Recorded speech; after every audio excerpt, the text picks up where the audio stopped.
High friends, welcome to my channel gardening with Papiya. দেখুন, এর আগের একটা ভিডিওতে আমি আপনাদের গাছ কীভাবে রিপোর্টিং করতে হয় সেটা দেখিয়েছি। তো আজকে আমি গাছ রিপোর্টিং না করে কিভাবে আপনাদের গাছ সুন্দর হবে সেটাই দেখাবো। অনেক বন্ধুরা আছে যারা বয়সজনিত কারণে বা ব্যস্ততার কারণে যারা গাছ রিপোর্টিং করতে পারেন না, তো তারা কিভাবে তাদের গাছ সুন্দর করবে, ভালো করবে বা আগামী দিনে গাছ সুন্দর ফুল দেবে, সেই সহজ পদ্ধতিতে কিভাবে করবেন সেটাই আজকে আমি আপনাদের দেখাবো।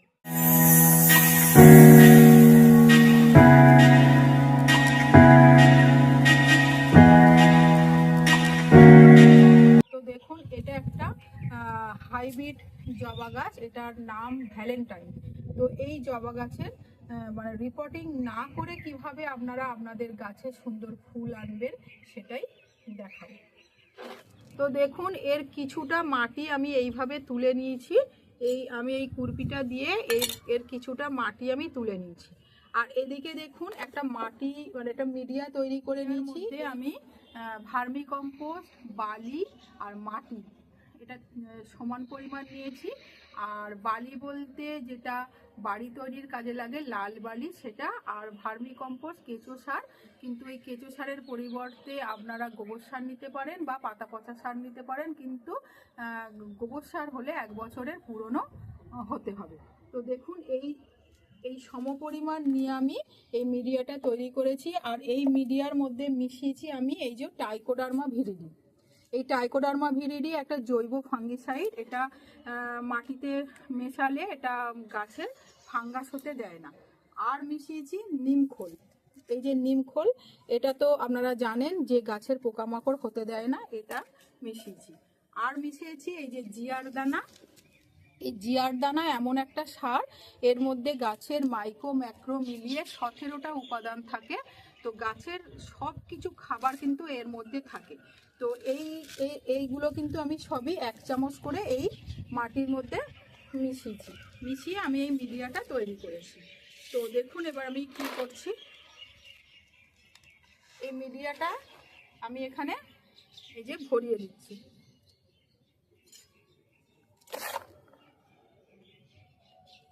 আর হ্যাঁ, এই যে 3টে উপাদান আপনারা যে কোনো সারের দোকানে পেয়ে যাবেন বা অনলাইনেও আপনারা এগুলো পারচেস করতে পারবেন।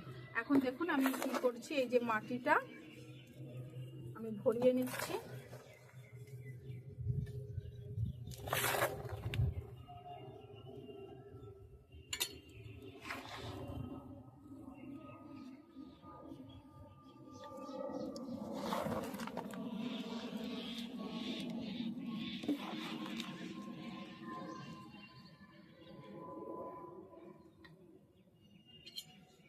দেখুন, একটা খুরপি দিয়ে আমি এটা একটু খুঁচিয়ে নিচ্ছি যাতে এতে এয়ারটা না থাকে।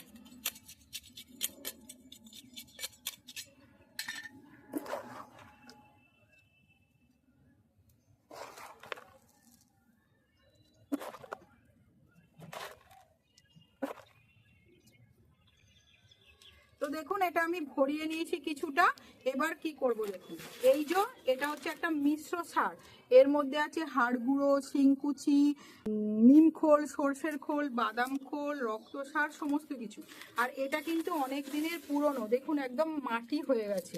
হ্যাঁ, অনেক দিনের পুরনো এরকম সার নিয়ে আমি কিছুটা, এই যে এটা হচ্ছে মানে 10 ইঞ্চি টব। আর এই 10 ইঞ্চি টব, আর এটা হচ্ছে 1 বছরের পুরনো গাছ। তো তার জন্য আমি এর মধ্যে এই যে 2 মুঠো মিশ্র সার এখানে দিয়ে দিলাম। আর এই মিশ্র সার মানে অন্তত পক্ষে 1 মাসের পুরনো হতেই হবে। এটা আমার অনেক দিনের পুরনো সার, কিন্তু আপনারা যখন ব্যবহার করবেন 1 মাসের পুরনো কিন্তু এটা হতেই হবে।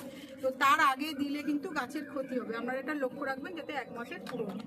তো দেখুন, তারপর আমি কি করছি, আর যে মাটিটা আছে মানে যে মিডিয়াটা আছে সেটা আমি আবার ভরিয়ে দিচ্ছি।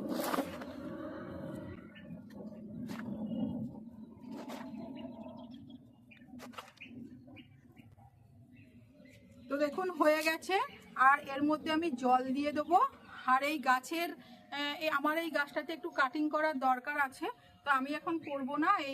এখন এই 10-15 দিন বাদে আমি আবার একটু কাটিং করে দেবো।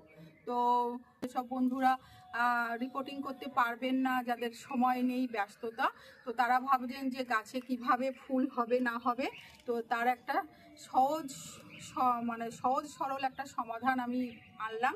তো আপনারা এইভাবে গাছ রিপোর্টিং যারা করতে পারবেন না, তারা এইভাবে গাছের পরিচর্যা করবেন।